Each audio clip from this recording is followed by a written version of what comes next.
Coronavirus is a global health emergency which is having a growing impact on businesses all over the world.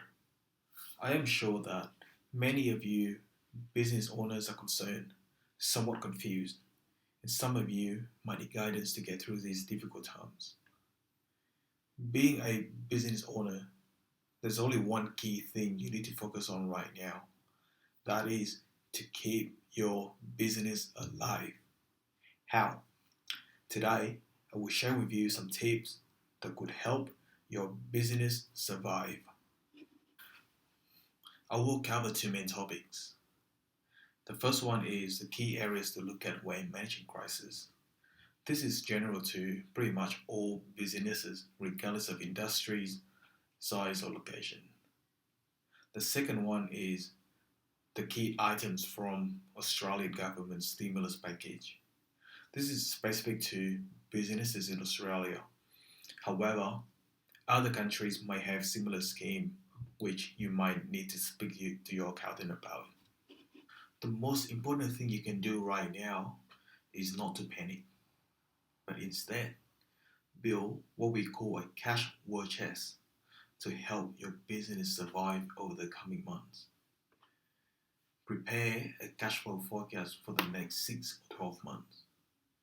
You need your daily and weekly planned cash position to make informed decisions, like when you may need to have additional funding. Ensure you know what it costs to keep the door open. Try to increase your cash position by following up and chase your outstanding debts. Sell your unused assets to generate cash. Reduce costs where possible. Be critical, and if there is an expense that will not put you at risk or reduce productivity at this time, then think seriously about cutting it. However, keeping your business alive also means paying your employees, your key suppliers, your rent, and your business advisor. These are the people you need during these difficult times. Nothing else matters over the short term. Stay as lean as you can. Another option for cash is to contact your bank manager and arrange for additional bank funding or lines of credits that can be approved right now for use in an emergency. Making these arrangements early before things gone bad is the key. Do not delay. You could also consider alternative funding arrangement such as private lenders to set up a short-term line of credit to pay for inventory or operating costs. You should consider this as a backup for any other bank lending arrangement you may have. For employees and management strategy, it is important that you have open communication. Talk to your employees openly and honestly. Do you need to reduce working hours? Should you offer unpaid leave to your employees? Ask for their feedback. Ask for their thoughts. Using technology if you can. Work from home, using Zoom or Skype for meeting. Anything that could assist. Another key thing to look at this time is your business insurance. Review your insurance policy for any business interruption inclusion. Contact your brokers to review your policy to understand what you are and are not covered for. What can you claim? For suppliers and customers, communication is key. For suppliers, speak to them to see if you can extend your terms. Ask for discount if you can pay early. For customers, be proactive. Speak to them to understand their ability to pay and the likely time of cash collection. Communicate with them on changes from your end to work towards a solution if needed. Assets protection. Review your current business structure. Speak to your accountants and lawyers. Understand what's going to happen to your assets, your lifestyle if things go belly up. Restructure if needed. Last but not least, look after yourself, physically and mentally.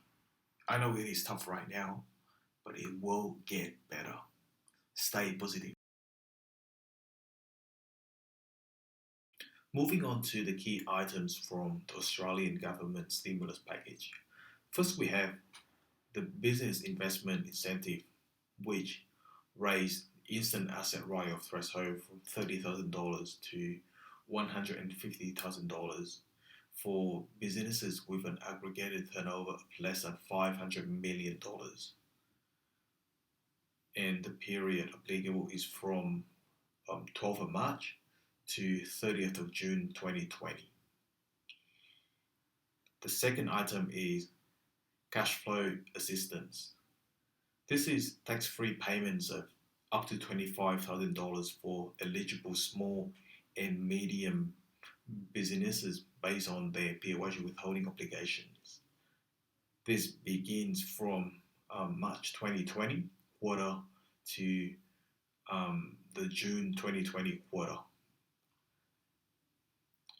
And if a business pays salary and wages to employees but is not required to withhold any tax, then a minimum payment of $2,000 will still be made. Next in line is wage subsidies. This is to support the retention of apprentices and trainees. Employers with less than 20 full-time employees may be entitled to apply for the government-funded wage subsidies amounting to 50% of an apprentice's or trainee's wage for up to 9 months, starting from January 2020 to September 2020. The maximum subsidies for each apprentice or trainee is $21,000. Lastly, it's the individual assistant. This is the tax payment of $750 to Social Security, veteran, and other income support recipients and eligible concession card holders. These payments will commence from 31st of March 2020. As we have seen in the past with financial crisis, the emergency will end and businesses who had a solid plan in place are likely to hit the ground running when the economy picks up.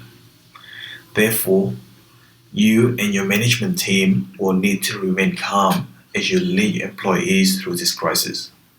This will allow for decisive and clear decisions to be made without any undue disruptions. If you are calm, you will have a competitive advantage over most other businesses. Remaining positive and being seen to be positive is the best way through any crisis. I hope I have been of assistance. If you have any comment, any feedback, idea to share, please feel free to drop it in the comment section below. All the best.